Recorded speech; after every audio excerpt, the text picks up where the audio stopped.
Hello दोस्तों, ये है स्प्लेंडर BS6 और ये कई मैकेनिकों के पास से आई है, लेकिन इसकी समस्या हल नहीं हुई। कभी स्टार्ट हो जाती है, कभी नहीं होती। तो इसमें न्यूट्रल भी आ रही है, चेक लाइट भी आ रही है, लेकिन इसमें जो प्रॉब्लम आ रही है, चेक करते हैं इसको क्या दिक्कत आ रही है। तो इसकी पेट्रोल मोटर चेक करते हैं, तो पेट्रोल मोटर चल रही है, लेकिन ये गाड़ी फिर भी स्टार्ट नहीं हो रही।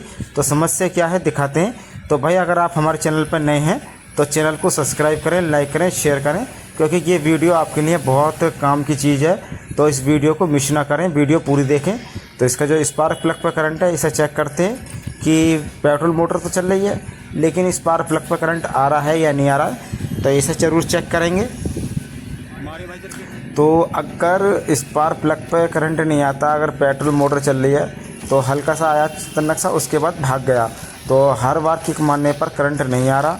तो क्या समस्या है, क्या प्रॉब्लम है? क्योंकि किक मारने पर हेडलाइट भी जल रही है, लेकिन इसका स्पार्क प्लग पर करंट नहीं आ रहा। तो इस वीक बताना चाहता हूँ कि भाई, अगर BS6 के स्प्लेंडर में कोई प्रॉब्लम आती है तो किस तरीके से आपको चेक करना है, कैसे समस्या हल करनी है। तो इसमें थोड़ा टाइम लगने वाला है, तो लेकिन मैं आपको बिल्कुल इसकी प्रॉब्लम को सॉल्व करके दिखाऊंगा। तो हम इसे चेक करेंगे स्कैनर से। तो OTB B519 स्कैनर लगाएंगे इसके ऊपर। तो इसका जो भी दिक्कत आती है BS4 या BS6 में, तो बिल्कुल आप हमारे चैनल पर जाकर देख सकते हैं कि गाड़ी में क्या समस्या है, क्या प्रॉब्लम है और कहाँ से दिक्कत आ रही है। तो इसका जो कपलर है हमने निकाल लिया है, और कपलर निकालने के बाद तो OTB में लगाते हैं और स्कैनर पर चेक करते हैं लगा के कि क्या दिक्कत आ रही है गाड़ी में और क्या समस्या आ रही है। तो स्कैनर हमने लगा दिया है इस पर, और चेक करके दिखाते हैं कि क्या समस्या है, क्या प्रॉब्लम है। तो इस वीडियो को बिल्कुल भी मिस ना करें। तो अब हम लगाते हैं इसे स्क्रीन पे। तो स्क्रीन पर लगा दिया है, तो इसे ओके करते हैं और एक बार ओके और करते हैं। और अब हमारे पास जो कोड आ रहा है, तो इसमें लिखा हुआ आ रहा है कि कोड में कि जो प्रॉब्लम आ रही है, ये कहीं ना कहीं से कोई वायरिंग की दिक्कत है, इसे हमने क्लियर कर दिया है। तो भाई, इसमें जो प्रॉब्लम आ रही है, वायरिंग की दिक्कत आ रही है। तो वायरिंग में कहाँ से दिक्कत आती है, कहाँ से समस्या आती है, तो हर चीज़ की वायरिंग के बारे में आपको मैं चेक करवाऊँगा, और कहाँ कहाँ से आपको फोल्ड चेक करने हैं। तो क्योंकि मैं आपको रियली बताऊँगा, क्योंकि ST कोल में भी प्रॉब्लम हो जाती है। अगर चूहों ने अगर आपके रोलओवर सेंसर के वायर काट दिए और वो आपस में भिड़ गए हैं, तो जब भी प्रॉब्लम आ जाती है, तो क्योंकि इग्निशन कॉइल भी ख़राब हो जाती है, तो इससे भी प्रॉब्लम आती है।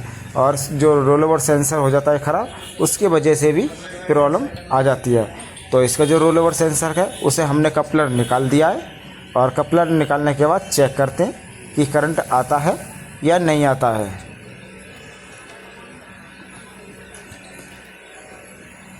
तो किक मार रहे हैं, तो एक बार भी करंट नहीं आ रहा, तो ये रोलओवर सेंसर की बात नहीं है। तो आप इसको हम लगा देंगे, कोई दिक्कत नहीं, कोई करंट जब भी नहीं आ रहा रोलओवर सेंसर का कपलर हटाने के बाद। तो अब चेक करेंगे हम इसकी ST कॉइल। तो इसका कवर को हम खोल लेते हैं और ST कॉइल के क्लिपों को निकाल लेते हैं, क्योंकि हम इग्निशन कॉइल भी कहते हैं। तो इसमें हम अपने पास से इग्निशन कॉइल लगाएंगे और चेक करेंगे कि इग्निशन कॉइल ख़राब है या कहीं ना कहीं वायरिंग में दिक्कत आ रही है। तो हम किक मार रहे हैं, तो किक मारने के बाद भी करंट नहीं आ रहा अब भी, क्योंकि इग्निशन कॉइल लगाने के बाद भी करंट नहीं आ रहा। और पेट्रोल मोटर चल रही है, सिर्फ इग्निशन कॉइल पे करंट नहीं आ रहा, जो स्पार्क प्लग पे करंट आता है वो नहीं आ रहा। तो टंकी उतार के हम चेक कर रहे हैं कि कहीं से कोई वायर कटा हुआ तो नहीं है, कोई शॉर्ट तो नहीं है, कि एक बार करंट आता है वो भी अपनी मर्ज़ी से और फिर चले जाता है। तो हम बिल्कुल अच्छी तरीके से इसकी वायरिंग को चेक करेंगे, क्योंकि हमें जो चेक करना है, आपको बिल्कुल अच्छी तरीके से चेक करना है। अगर कहीं पर शॉर्टिंग भी होगी, तो जब भी आपकी गाड़ी में करंट की समस्या बन जाती है, और कई प्रॉब्लम होती हैं, एक प्रॉब्लम नहीं होती, कि अगर कोई दिक्कत आती है वायरिंग में, कहीं से वायरिंग में कोई वायर कट जाता है, गल जाता है, तो जब भी प्रॉब्लम आ जाती है, दिक्कत आ जाती है, तो हमने इसे अपनी ST कॉइल लगाई, इग्निशन कॉइल।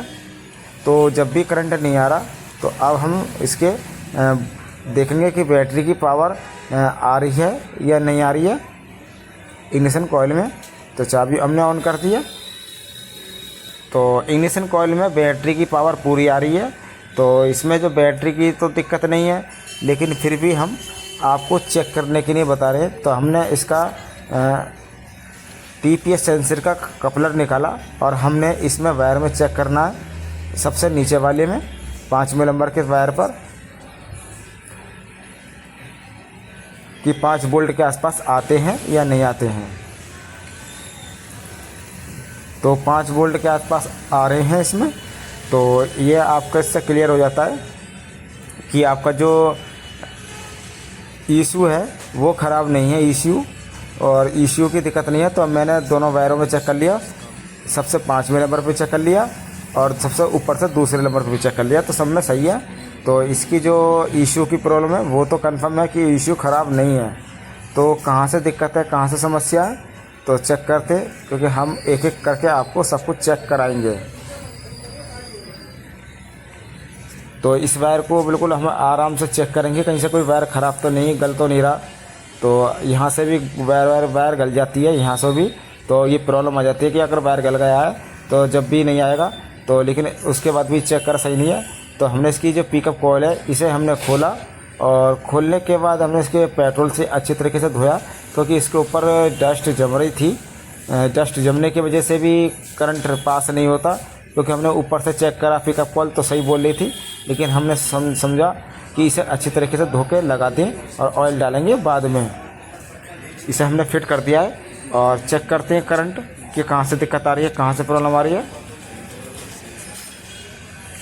तो मैं आपको बताना चाहता हूँ कि प्रॉब्लम कहीं से भी आ सकती है BS6 में, क्योंकि हमने यहाँ से भी चेक कर लिया तो कोई समस्या नहीं थी, और हमने यहाँ हैंडल मोड से भी चेक करा तो समस्या नहीं थी, और मेन लॉक के हमने वायर भी चेक करे तो कोई समस्या नहीं थी। तो समस्या कहाँ से आई और कहाँ से प्रॉब्लम पैदा हुई, तो इसका कपलर लगाते हैं और कपलर लगा कर चेक करते हैं। क्योंकि हमने TPS सेंसर भी चेक कर लिया, कोई दिक्कत नहीं है, और इग्निशन कॉइल भी चेक कर ली तो कोई दिक्कत नहीं है, और हमने इसकी ECC कॉइल मतलब मैग्नेट कॉइल हमने वो भी चेक करी तो वो भी सही है, उसमें भी कोई प्रॉब्लम नहीं है। तो लेकिन फिर भी करंट नहीं आया, तो करंट आने का रीज़न कहाँ से होगा और कहाँ से प्रॉब्लम निकलेगी, तो अच्छी तरीके से चेक करते हैं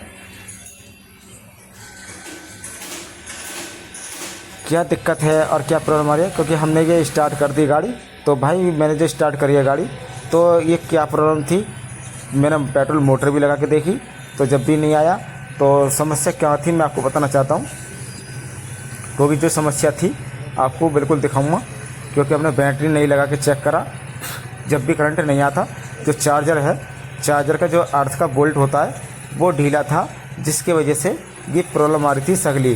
तो ये चार्जर का जो बोल्ट था, ये अर्थिंग होती है उसमें, तो वो अर्थिंग स्पार्क कर रही थी, और स्पार्क करते करते वो करंट अर्थिंग जनरेट नहीं हो पा रही थी, जिस वजह से आपकी जो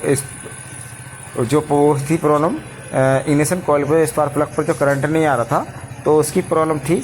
तो इसमें जो प्रॉब्लम था, हमने चार्जर का बोल्ट अच्छी तरीके से खींच दिया, क्योंकि मैं आपको दिखा नहीं पाया, तो इसलिए नहीं दिखा पाया क्योंकि मैं इस गाड़ी में मुझे कम से कम 1 घंटा हो गया, और अच्छी तरीके से मैंने चेक करने के बाद आपको फ़ॉल्ट के बारे में बता रहा हूँ कि अगर आपको गाड़ी में फ़ॉल्ट आता है तो आप पहले इसकी जो इग्निशन कॉइल करंट नहीं आ रहा, इग्निशन कॉइल को चेक करें, और फिर इसके रोलओवर सेंसर चेक करें। और सेंसर चेक, रोलओवर सेंसर को कहते हैं जो टंकी के नीचे हमारी गाड़ी गिरने के बाद बंद हो जाता है, तो उससे भी दिक्कत आ जाती है। और तीसरा नंबर पे आपको इसका मैग्नेट चेक करना है कि मैग्नेट धो के लगा दें। और चौथे नंबर पर आपको इसका मैन लॉक चेक करना है, और मैन लॉक चेक सही हो उसके बाद आपको चार्जर के बोल्ट चेक करने हैं कि चार्जर का बोल्ट ढीला तो नहीं है, कि चार्जर पर तार लूज़ तो नहीं है।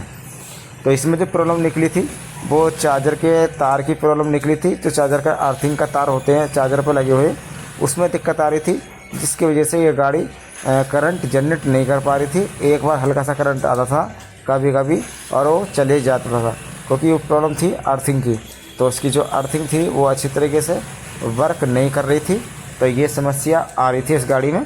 तो मैंने आपको इसका जो फॉल्ट था वो बता दिया है। और चेक लाइट की बात है, तो चेक लाइट को हम स्कैनर से हटा देंगे, और जो भी दिक्कत होगी आपको रियल में दिखा देंगे। तो गाड़ी हम ये स्टार्ट हो चुकी है, तो चेकलाइट हम देख रहे हैं कि 4 से 5 बार करके देखा है, चेकलाइट चली जाए, नहीं गई तो हमें इसमें स्कैनर लगाना पड़ेगा।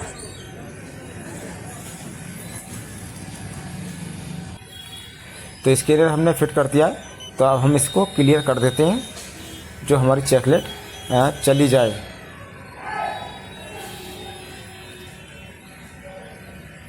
तो क्लियर हमने इसको कर दिया है। तो चेकलाइट की जो प्रॉब्लम है वो हमने सॉर्ट आउट कर दिया और समस्या हल कर दी है।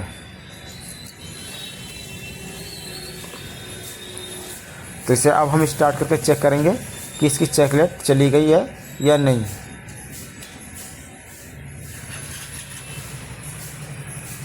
तो अभी चेकलाइट नहीं गई है, तो एक बार और हम गाड़ी को ऑन ऑफ करेंगे और गाड़ी स्टार्ट होते ही तुरंत चेकलाइट चली गई, क्योंकि हमारे जो इशू होता है उसको भी सिग्नल मिलता है कि गाड़ी में कोई प्रॉब्लम नहीं है, कोई दिक्कत नहीं है, तो हम चेकलाइट इसकी हटा दें।